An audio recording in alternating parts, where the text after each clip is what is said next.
Everybody, welcome. This is the last day of full on distance learning. We are going to get we're going to get you stinkers in the building in some way, shape, or form for most of you anyway. Starting next week. How exciting! So let's take a look at what we're working on today.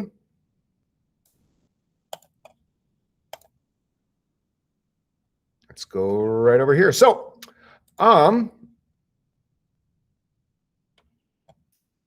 February 10th. Small reminder, March 4th is the end of Try 2. What are we doing today? Well, we've got that term quiz coming up today. So we're going to do a little Quizlet Live review. We're going to do a little activity that should only go about 10 minutes, and then we'll jump right into the term quiz. So it should be another quick one today. I'm continuing to knock out those World War II flip grids. I haven't gotten to your class yet, but I'm going to today. I'm going to start hacking away at those, and you should see a grade go in there if you haven't. Well, if you submitted one, okay. So look for that going into the grade book today. Look for your term quiz to go into the grade book today, and I can kind of stick around at the end of class if you have any questions about like cohorts or how that thing is, or how you're, which cohort you're in and what next week looks like, because I know there's still confusion about next week if I missed something already. But I can't believe we're already wrapping up this week with you folks. You guys have done a tremendous job. You guys continue to do a great job getting your work in. I'm very, very proud of you guys. Keep it up. But without me getting too into it here, let's go right to Quizlet.live right now. Let's review those terms so that we can take that term quiz at the end of the hour here. Here we go. I did hit record, didn't I? Yes, I did. All right.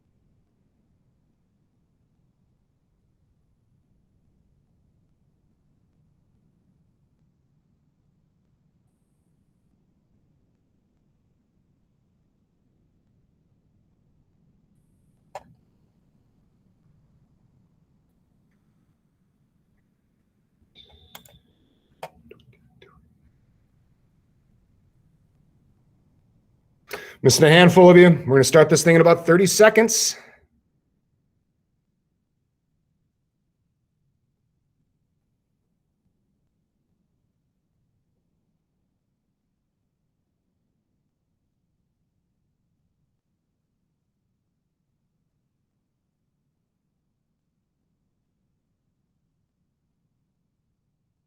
All right, here we go. Round one, and they're racing.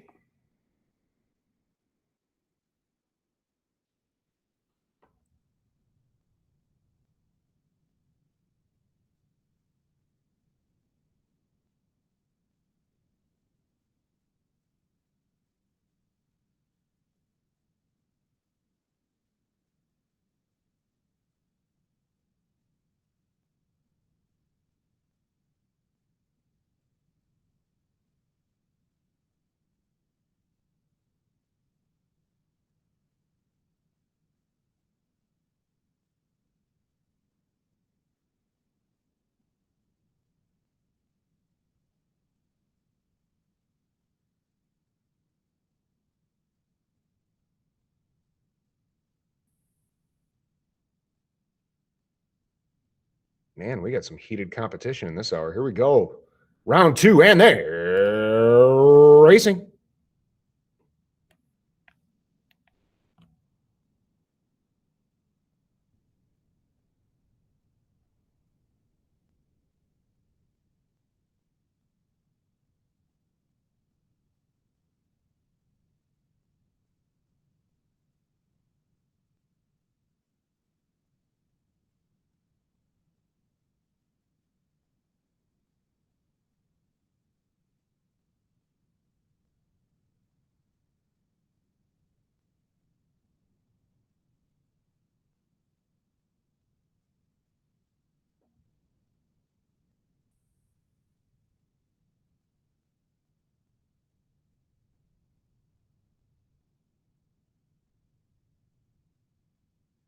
Wow. All right, here we go. Last one. This one's for all the Tostitos, and they're racing.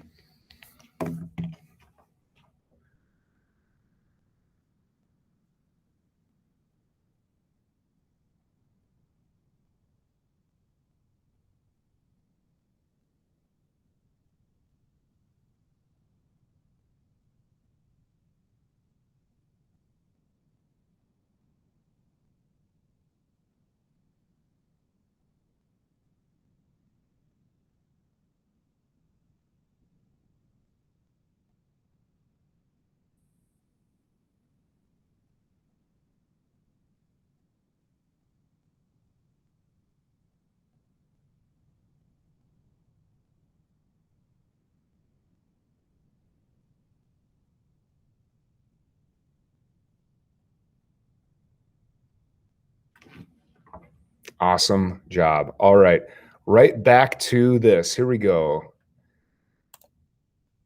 So, next thing that we are going to do is, in a moment but not yet, I would like you to go directly to Schoology, and I want you to find under the activities folder for the Cold War, I want you to find something called the Hill We Climb. Some of you probably already know where this is going. This isn't just in honor of Black History Month here that we're talking about this tremendous achievement of the first or youngest real poet to recite at an inauguration. I really challenge you today to, regardless of where you consider yourself, your family, or whomever on the political spectrum, to kind of have an open mind about this. And I want you to really listen to what this young poet is talking about here. Okay. I'm going to have you do a little reflection as I play it for you. Okay. And some of you might be like, what the heck is Mr. Pieper talking about? Well, during the inauguration, this young lady, a 22-year-old LA native, she recited a poem during the inauguration.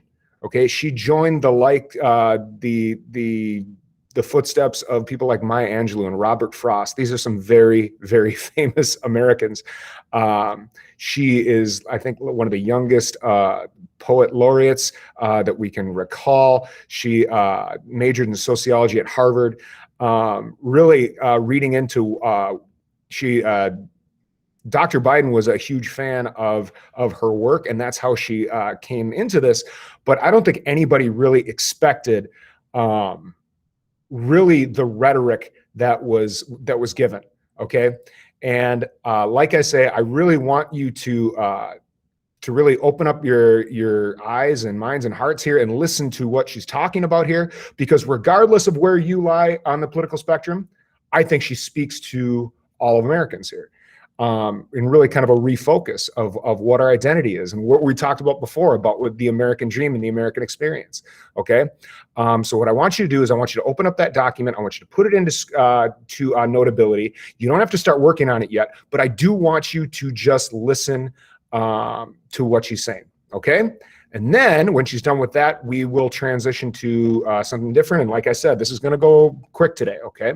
So here we go.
Mr. Pieper, we're not hearing I you. just did it again. I did it again. I played it the wrong way. I am so sorry, folks. Your patience is appreciated. Sorry. So you guys couldn't see that, right? Right, we couldn't see anything. I'm such a bonehead. Okay. I always do this. Give me just 10 seconds here.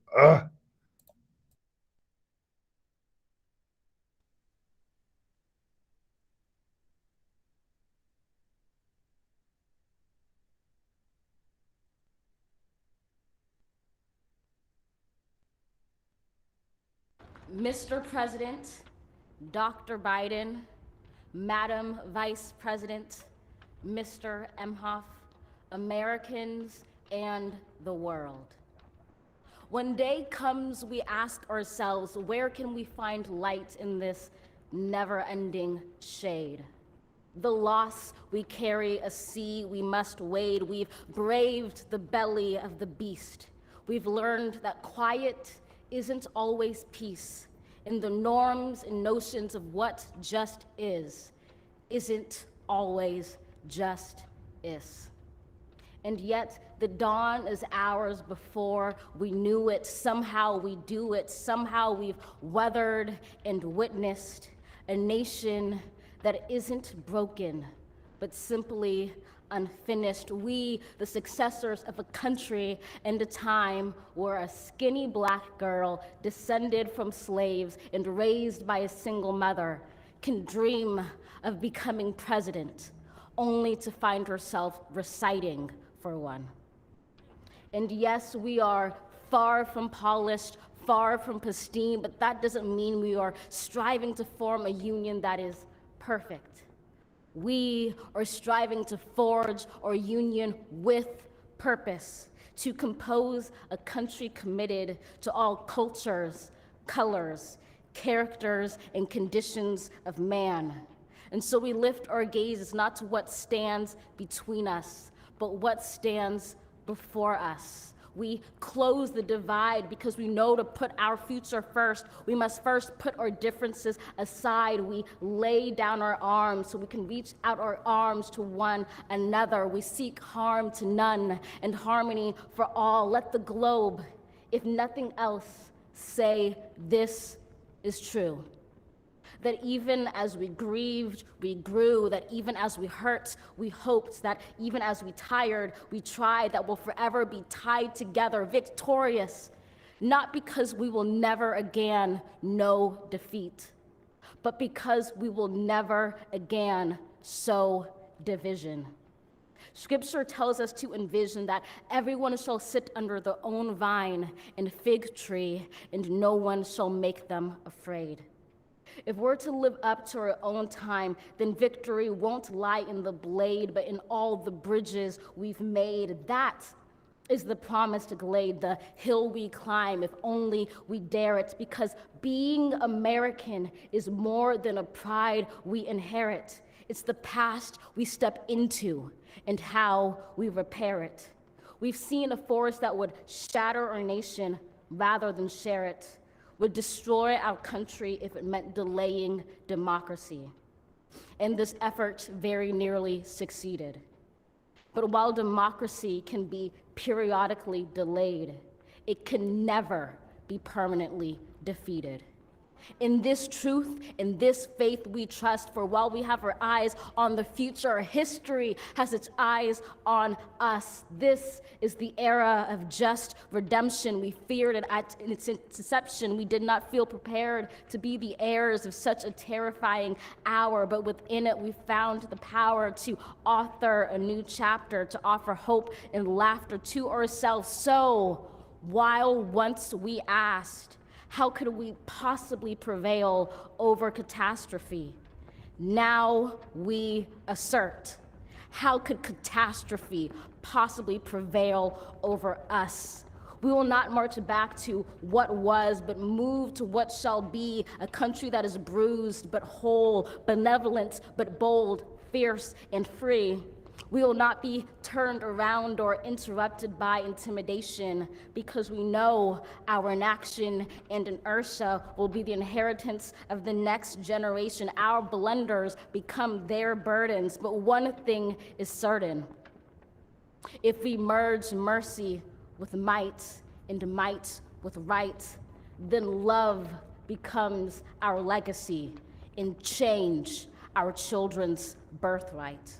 So let us leave behind a country better than the one we were left. With every breath from my bronze-pounded chest, we will raise this wounded world into a wondrous one. We will rise from the gold-limbed hills of the west. We will rise from the wind-swept northeast, where our forefathers first realized revolution. We will rise from the lake-rimmed cities of the Midwestern states. We will rise from the sun-baked south. We will rebuild, reconcile, and recover in every known nook of our nation, in every corner called our country. Our people, diverse and beautiful, will emerge battered and beautiful. When day comes, we step out of the shade, aflame and unafraid. The new dawn blooms as we free it.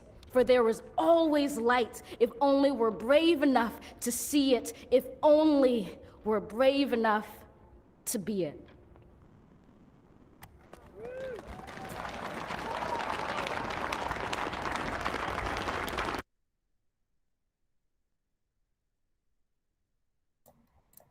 Okay, so right under, hopefully you're able to see this, and I'm not just presenting to myself again.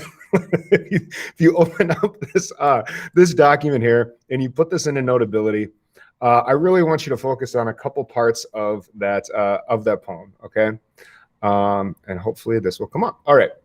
And yes, we are far from polished, far from pristine. Okay, that word pristine. Okay, perfect. Okay, untouched. Okay, but that doesn't mean we are striving to form a union that is perfect. We are striving to forge a union with purpose. Okay, now there's 4 questions that I want you to actually spend some time in looking at here. This isn't just something that I'm going to, what do I want to say? Just check to see if you did it. This is something that I'm going to be checking to see if you actually put some thought into this, okay? So one-word answer probably will not suffice for any of these. Please take some time with these. I know with the last 2 questions, I said that I would like at least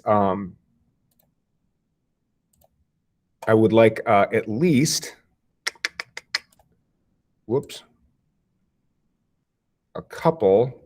So for these here, okay, for the 3-sentence minimum, okay, I want to see at least 3 sentences there, okay? In that last one, I want to see at least 3 sentences minimum there, okay? And I'll be able to tell if you're actually putting some thought into this. Any questions about this?